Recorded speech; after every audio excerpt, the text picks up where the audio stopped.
యేసుక్రీస్తు ప్రభువుల వారి నామమును బట్టి ప్రియ సహోదర సహోదరులందరికీ నా యొక్క వందనములు. ఈరోజు యేసుక్రీస్తు ప్రభువును గుర్చిన మాట మీతో పంచుకోవాలని ఈ చిన్ని వీడియో చేయుచున్నాను. ప్రభు అయిన యేసుక్రీస్తు శిలువ మరణం ఎందుకు పొందారు, దీని గురించి కొంచెం మాట్లాడుకుందాం. ఇది దేవుని సృష్టి. ఆదియందు దేవుడుండెను. దేవుడు భూమిని, ఆకాశమును, సూర్య చంద్ర నక్షత్రములను, పక్షులను, చెట్లను, జంతువులను, సకల విధములకు జీవరాశులను, సముద్రములను, ఫలవృక్షములను సమస్తమును సృజించాడు. మరియు దేవుడు ఆయనను మహిమపరిచేందుకు దేవుడు తన స్వరూపమందు తన పోలిక చొప్పున నరుని సృజించెను. స్త్రీనిగాను పురుషునిగాను వారిని సృజించి తన మహిమను వారికి ఇచ్చాడు. ఆదికాండము 1:27 ఈ విషయం మనం చూడొచ్చు.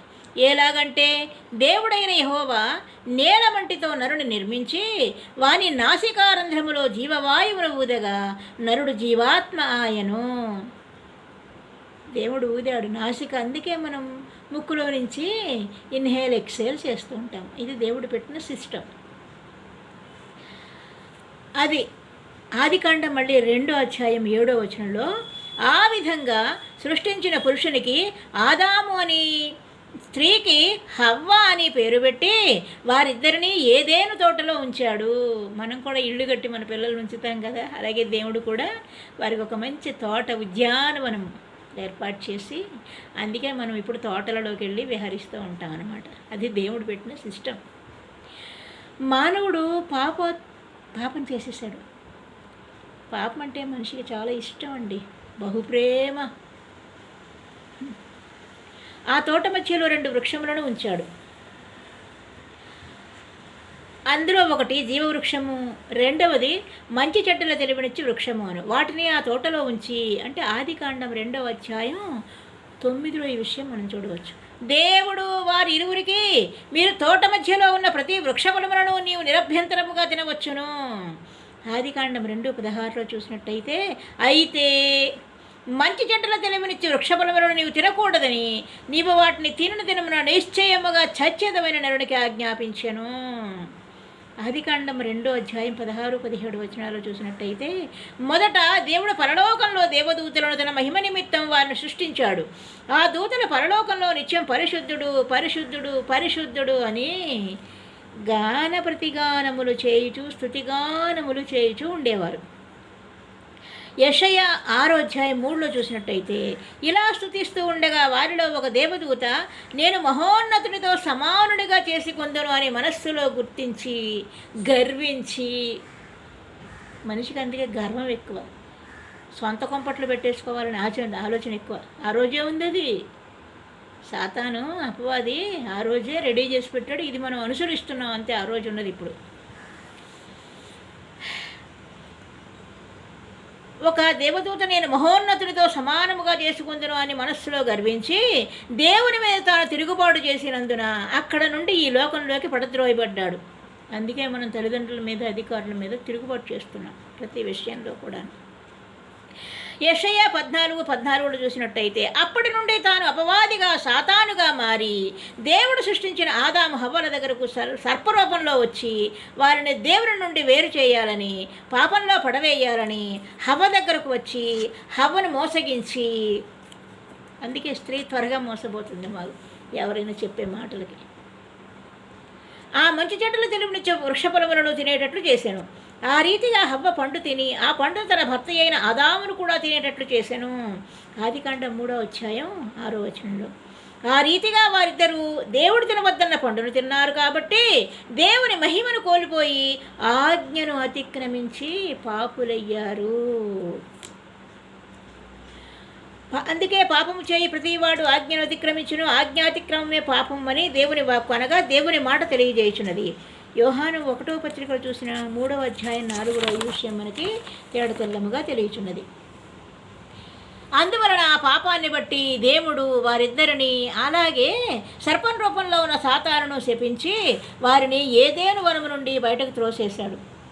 కమ్మగా ఉద్యానవనం గట్ట అందులో బతకండ్రా నాయన అంటే పాపం చేసి అందులోంచి తోసివేయబడే స్థితికి వచ్చేశారు.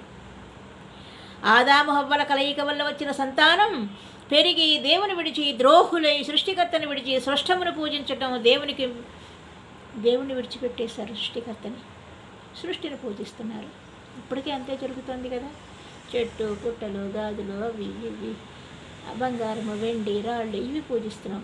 గుట్టలు మెట్టలు, దేవుని నుండి ఎడబాటు వాటి తలంపు మాటలు చెడ్డవిగా ఉంచుకొని దేవుని నుండి తమ మార్గాలను చెరిపివేసుకొనిరి. ఆదికాండం 6:12 ఇట్లుండగా ఒక మనుష్యుని ద్వారా పాపము ద్వారా మరణమును లోకములోనికి ప్రవేశించి మనుష్యులందరూ పాపం చేసినందున మరణము అందరికీ సంప్రాప్తమాయను. రోమాపత్రిక 5:12 ఈ విధంగా పాపంలో పెరుగుతున్న మానవుడు దేవునితో సహవాసం కోల్పోయి చివరకు నిత్య నరకాగ్నికి వెళుతున్నాడు. నరకానికి వెళ్ళడానికి కూడా సిద్ధమే ఉంది. ఈ పని చేస్తే ఈ ఫలితం అని చెప్తున్నా కూడా అటువైపే మొగ్గులు చూపుతున్నాడు.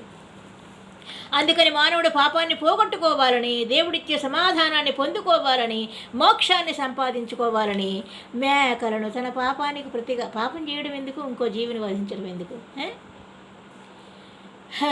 మేకలను గొర్రెలను పావురములను పాప పరిహారార్థ బలుడుగా సమాధాన బలుడుగా అర్పించి వాటి ద్వారా ఆ ప్రస్తుత కాలానికి ఆ రోజు మరి మా శిలువ మీద ప్రభు ఎలాగ ఉండి మన పాపాలని మరి తుడిచివేశాడు. ఆ రోజు సర్పకాటు వలన బ్రతకడానికి దేవుడు ఏం చేశాడు, ఆ సమయం మటుకు స్తంభం మీద ఇత్తడి సర్పాన్ని పెట్టాడు. దాన్ని చూసిన వారు బ్రతుకుదురు అన్నాడు. అయ్యా ఆ క్షణం వరకు అది ఆ పాపం నిమిత్తమే. కానీ ఇప్పుడు మనం ఏం చేస్తున్నాము, ఆ సర్పం యొక్క విగ్రహాలను పెట్టి నీటికి మనము పూజలు అర్చలు అన్నీ చేస్తున్నాం. మాటికి బలులు అర్పించవలసి వచ్చేది. అయితే ఆ బలులను అర్పించుట చేత ఏటేటా పాపములు జ్ఞాపకమునకు వచ్చుచున్నవి ఏరైనగా ఎడ్ల యొక్కయు మేకల యొక్కయు గొర్రెల యొక్కయు, గొర్రెలు కాదు ఇంకా చాలా పశువులు పక్షులు అన్నీ ఉన్నాయి కదా, ఒకటి పాప పరిహారార్థ బలులుగా అర్పించేయడం మొదలెట్టారు. వాటి యొక్క రక్తము పాపమును తీసివేయుట అసాధ్యము అని పరిశుద్ధ గ్రంథము చెప్పుచున్నది. హెబ్రీయులకు రాసిన పత్రిక 10:3-4 మనం చూసినట్టయితే, అందుకని యేసు ప్రభువే లోక పాపమును మోసుకొని పోవు దేవుని గొర్రె పిల్లగా ఈ లోకానికి వచ్చాడు. యోహాను 1:29. మరి పాపులమైన మనయడల దేవుడు చూపిన ప్రేమ అనంతమైనది. ఆ ప్రేమ, దేవుని ప్రేమ ఎవరు మనకి ఇవ్వలేరండి. అది అద్భుతము, అనంతము, శాశ్వతమైనది. అయితే దేవుడు తాను సృష్టించిన మానవుడు నశించిపోకూడదని విమోచకుడిని పంపెదనని దేవుడు ఏదైనా తోటలో వాగ్దానం చేసెను. ఆదికాండం 3:15 ఈ విషయం. ఏలైనగా మనకు కుమారుడు అనుగ్రహింపబడును. ఏదైనా తోటలో వాగ్దానం చేసిన విధానం, ఆయన భుజం మీద రాజ్యభారం ఉండును, అనగా ఆయన మన పాపభారాన్ని భరిస్తాడు మరియు ఆయన వలన మనకు సమాధానం కలుగుతుంది. యెషయా 9:6 కాబట్టి ప్రభువే తానే యొక్క సూచన మీకు చూపును ఆలకించుడి. కన్యక గర్భవతి అయి కుమారుని కనును, ఆయన మనకు తోడుగా ఉంటాడు అని తన ప్రవక్తల ద్వారా దేవుడు వాగ్దానం చేశానంటే యెషయా గ్రంథంలో 7:14 చూస్తే మనకి ఈ విషయం తెలుస్తుంది. ఆ వాగ్దానం ప్రకారం దేవుడు లోకమును ప్రేమించి, అనగా మనుష్యులను ప్రేమించి, తన కుమారుడైన యేసు ప్రభువును విమోచకునిగా, ప్రభువుగా, సమాధానకర్తగా, పాప పరిహారకుడుగా, కన్యక అయిన మరియ గర్భము ద్వారా పరిశుద్ధునిగా, పాపమంటని విధముగా జననము జరిగింది. ఈ లోకంలోనికి వచ్చాను. ఈయన ప్రభు అయిన క్రీస్తు. లూకా సువార్త 2:11 చూద్దాం. ఆయన ద్వారా మానవాళికి పాప విమోచన, అనగా పాప క్షమాపణ కలుగుతుంది అని దేవుడు తెలియజేశాడు. కొలస్సీలకు రాసిన పత్రిక 1:14 మరి ఎవరి వలనను రక్షణ కలుగదు, ఈ నామముననే, అంటే యేసు ప్రభువు నామముననే మనకు రక్షణ పొందవలను కానీ ఆకాశము క్రింద మనుష్యులలో ఇయ్యబడిన మరి ఏ నామమున రక్షణ పొందలేమో అనను. అపోస్తలుల కార్యములు 4:12 గనుక ప్రభు అయిన యేసు మన ఎడల తనకున్న ప్రేమను కనుపరిచి అనేక మందిని స్వస్థపరిచి అనేక అద్భుతాలు చేసి ఈ భూమిపై 33.5 సంవత్సరాలు పరిశుద్ధినిగా జీవించి ఏ పాపం లేని ఈయన మన కోసం పాపిగా శ్రమనుంది, గాయపరచబడి, మన దోషములను బట్టి నలుగగొట్టబడి, మన సమాధానార్థమైన శిక్షను ఆయన భరించి అనేక దెబ్బలు తిని అన్యాయపు తీర్పునుంది, కలువరిగిరిలో సిలువకు అప్పగింపబడి అనేకుల పాప విమోచన కొరకు పాప పరిహారార్థ బలిగా సమాప్తమైన సిలువలో చెప్తారు కదా ఆయన, అది సమాప్తం, తానే బలి అయ్యాడనమాట. బలిగా తనను తాను అర్పించుకునే తన రక్తమంతా కల్వరి శిలువలో ధారపోసాడు యెషయి 53లో 3-12 వరకు చూసుకుందాం. ఎందుకంటే రక్తం చిందింపబడకుండా పాపక్షమాపణ కలుగదు అని దేవుని వాక్యం తెలియజేస్తుంది హెబ్రీయులకు పత్రిక 9:22లో. కాబట్టి ప్రభు అయిన యేసుక్రీస్తు నీ పాపం కొరకు నా పాపం కొరకు ఆయన శిలువలో బలి అర్పించాడు. మరి అసలు దేవుడు తన బిడ్డను తన దగ్గరే ఉంచుకుని ప్రేమగా గోముగా ముద్దుగా చూసుకోకుండా మన కోసం మన పాపాల కోసం ఆయన శిలువలో ఎందుకు బలియాగం అవ్వడానికి పంపించాడు? మరొకసారి చూద్దాం. ఎంత ప్రేమ మనమంటే దేవాది దేవునికి. అమ్మా, మొట్టమొదటిగా పాపులమైన మనలను దేవుని యొద్దకు తేవాలని పేతురు మొదటి పత్రిక 3వ అధ్యాయం 18వ వాక్యం. మనలను ధర్మశాస్త్రం యొక్క శాపం నుంచి విమోచించాలని గలతీయులకు 3:14. మనలను దేవుని కుమారులుగా కుమార్తెలుగా చేయాలని యోహాను 1:12 లేదా గలతీ 4:7 కూడా ఈ విషయం మనం తెలుసుకోవచ్చు. మనము పాపం విషయమై చనిపోయి నీతి విషయమై జీవించాలని పేతురు మొదటి గ్రంథము 2:24వ వాక్యం. ఆయన ద్వారా మనము దేవునితో సమాధానపరచబడాలని రోమాపత్రిక 5:10వ వాక్యం. యేసు రక్తం వలన మనము నీతిమంతులుగా తీర్చబడి మరింత నిశ్చయముగా ఆయన ద్వారా మనం ఉగ్రత నుండి రక్షించబడాలని రోమా 5:9లో. మనల్ని దుష్టత్వం నుండి మళ్లించి అంటే విడిపించి మనల్ని ఆశీర్వదించాలని అపోస్తలుల కార్యం 3:26లో. మరి మన జీవితకాలమంతా నిర్భయులమై ఆయన సన్నిధిని పరిశుద్ధముగాను నీతిగాను ప్రభువును సేవించాలని లూకాసు వార్త 1:75లో. పాపం వలన వచ్చు శిక్ష అయిన మరణము నుండి మనము తప్పించబడి నిత్య జీవం పొందాలని రోమాపత్రిక 6:23లో. కనుక ప్రభు అయిన యేసుక్రీస్తు మనకు బదులుగా మన స్థానంలో మరణించి సమాధి చేయబడి 3వ దినమున పునరుత్థానుడై తిరిగి లేచెను. మరి ఇప్పుడు మనమేం చెయ్యాలి? ఆయన వచ్చాడు, వెళ్ళిపోయాడు, మళ్ళీ వస్తానని చెప్పిన దేవుడు వస్తాడు. ఎందుకంటే వచ్చే ముందు ఏ సూచనలు జరుగుతాయో చెప్పాడు. అవన్నీ జరుగుతున్నాయి కనుక త్వరలో రానున్నాడు. ఆయన రాకడ సమయము బహుగా దగ్గర పడింది, సమీపముగా ఉన్నది. ప్రియ స్నేహితులారా, మరి ఇప్పుడు మనం చేద్దాం. నీవు నేను చేయాల్సిన పని ఏంటో ఒకసారి చూద్దాం. యేసు ప్రభువుని నీ నోటితో నా నోటితో కూడా ఒప్పుకొని దేవుడు మృతులలో నుండి ఆయనను లేపినని నీ హృదయమందు నా హృదయమందు విశ్వసించిన యెడల నీవు రక్షింపబడదు, నేను కూడా రక్షింపబడదును. ఎలయనగా నీతి కలుగునట్లు మనుష్యుడు హృదయంలో విశ్వసించును, రక్షణ కలుగునట్లు నోటితో ప్రభువును ఒప్పుకొనునని రోమాపత్రిక 10వ అధ్యాయంలో 9-10 వాక్యాలలో వ్రాసి ఉన్నది. కావున నీవు ఇలా చేస్తే అప్పుడు ప్రభువు నీ పాపమును క్షమించి నీకు రక్షణ ఇచ్చి నిన్ను దేవునితో సమాధానపరిచి తుదకు మోక్షానికి చేరుకునే అర్హత నీకు నాకు కూడా అనుగ్రహిస్తాడు. అందుకే యేసు ప్రభువును తనకు తాను ఈ రీతిగా తెలియజేశాడు. ఏమంటే, పరలోకము నుండి దిగి వచ్చిన జీవాహారమును నేనే, ఎవడైనను ఈ ఆహారం భుజించితే వాడు ఎల్లప్పుడూ జీవించును, మరణం ఉండదు అని చెప్తున్నారు. యోహాను 6:51. నేనే అల్ఫాయు ఓమెగయు, మొదటివాడను కడపటివాడను, ఆదియు అంతమునై ఉన్నాను. ప్రకటన 22:13. మరియు ప్రకటించువాడను రక్షించువాడను నేనే. యెషయా 43:12. యేసు నేనే లోకమునకు వెలుగును, నన్ను వెంబడించువాడు చీకటిలో నడవక జీవపు వెలుగు కలిగి ఉండను. యోహాను 8:12. నేను గొర్రెలకు మంచి కాపరిని, మంచి కాపరి గొర్రెల కొరకు తన ప్రాణం పెట్టును. యోహాను 10:11. యేసు నేనే మార్గమును సత్యమును జీవమును, నా ద్వారానే తప్ప ఎవడను తండ్రి యొద్దకు రాడు. యోహాను 14:6-8 వరకు చూద్దాం. అందుకు యేసు పునరుత్థానము జీవమును నేనే, నాయందు విశ్వాసముంచువాడు చనిపోయినను బ్రతుకును, బ్రతికి నాయందు విశ్వాసముంచువాడు ఎన్నటికీ చనిపోడు.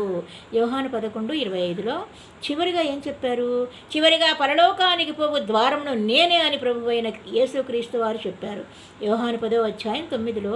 ఆ విధంగా చెప్పిన వ్యక్తి కానీ దేవుడు కానీ ఈ లోకంలో ఎవ్వరూ లేరు, యేసుక్రీస్తు తప్ప. అందుకే యేసుక్రీస్తునందు విశ్వాసం ఉంచిన వానికి ఏ శిక్షా విధియో ఉండదని దేవుని వాక్యం తెలియజేస్తుంది. రోమాపత్రిక 8:1. అందుకే యేసు ప్రభువు నిన్ను పిలుస్తున్నాడు, నన్ను కూడా. ఏమని అంటే, భూదిగంతముల నివాసులారా నా వైపు అంటే యేసు ప్రభువు వైపు చూసి రక్షణ పొందుడి. యెషయా 45:22. అంతేకాదు, ప్రయాసపడి భారము మోయుచున్న సమస్త జనులారా నా యొద్దకు రండి, నేను మీకు విశ్రాంతిని కలుగజేతును. నేను సాత్వికుడను దీన మనస్సు గలవాడను గనుక నా యొద్దకు వచ్చి నేర్చుకొనుడి. ప్రభు దగ్గరకు వచ్చి నేర్చుకోమంటున్నాడు మనం ఎలా జీవించాలో, ఏం చెయ్యాలో. అప్పుడు మీ ప్రాణములకు విశ్రాంతి కలుగజేతును అని యేసు ప్రభువు నిన్ను పిలుచుచున్నాడు. మత్తయి 11:28. గనుక ఇదే మిక్కిలి అనుకూల సమయం, ఇదే రక్షణ దినము. గనుక ఆ ప్రభువు పిలుపుకు లోబడి యేసు ప్రభువుని వెంబడించి ఆయనను నమ్ముకుంటే ఆ యేసు ప్రభువు నీ పాపములను క్షమించి నీ ప్రాణములకు నెమ్మదిని ఇస్తాడు. మరియు నిన్ను ఆయనతో కూడా పరలోకంలో ఉండే భాగ్యం దయచేస్తాడు. గనుక ఇప్పుడే ఆ ప్రభువైన యేసుక్రీస్తునందు విశ్వాసం ఉంచినప్పుడు నీవును నీ ఇంటి వారును రక్షింపబడు. మరి ఐథియోపియుల రాణి అయినటువంటి కందాకే క్రింద మరి మంత్రి మరి నపుంసకుడు ఏమన్నాడు ఫిలిప్పు గారితో, మరి అదిగో నీరు బాప్తిస్వం ఇచ్చుటకు నాకు రక్షణ ఇచ్చుటకు నీకేం అభ్యంతరము అంటే వెంటనే ఫిలిప్పు గారు బాప్తిస్వం ఇచ్చేశారు. రక్షణ బాప్తిస్వం, రక్షించబడ్డారు ఆయన. అది ప్రభువు చెప్తున్నారు, ఏది నిర్ణయించుకోవాలో ఎట్టుకోవాలో మీ ఇష్టం అని కూడా చెప్తున్నారు. రక్షించబడితే ఆయన నామము నుండి విశ్వాసం ఉంచి పరలోక రాజ్యంలో ఉంటాము, ఆ ప్రభువుతో ఉంటాము. తిరిగి 1000 ఏళ్ళు మళ్ళీ ఈ భూమి మీద నివసించడానికి ఆయనతో పాటుగా వస్తాము, ఆయన రాజ్యంలో పాలుపంపులు పొందుతాము. ఆమేన్. అట్టి కృప పరిశుద్ధాత్ముడు నీకును నీ ఇంటి వారికి, నీ ప్రియమిత్రులకును నీ కుటుంబీకులకును నీ ఇరుగు పొరుగు వారికి నీ గ్రామమునకు అందరికీ దయచేయునుగాక. ఆమేన్. బలి అయిన గొర్రెగా రక్తము కార్చి పాపంబు తీర్చితివే, పరిశుద్ధ రక్తము నా కొరకేనయ్యా, నాకెంతో భాగ్యమయ్యా. పరిశుద్ధుడా పరమాత్ముడా రక్షకుడా యేసునాథ, స్తోత్రము స్తోత్రమయా, స్తోత్రము స్తోత్రమయా. ఆమేన్. Praise the lord.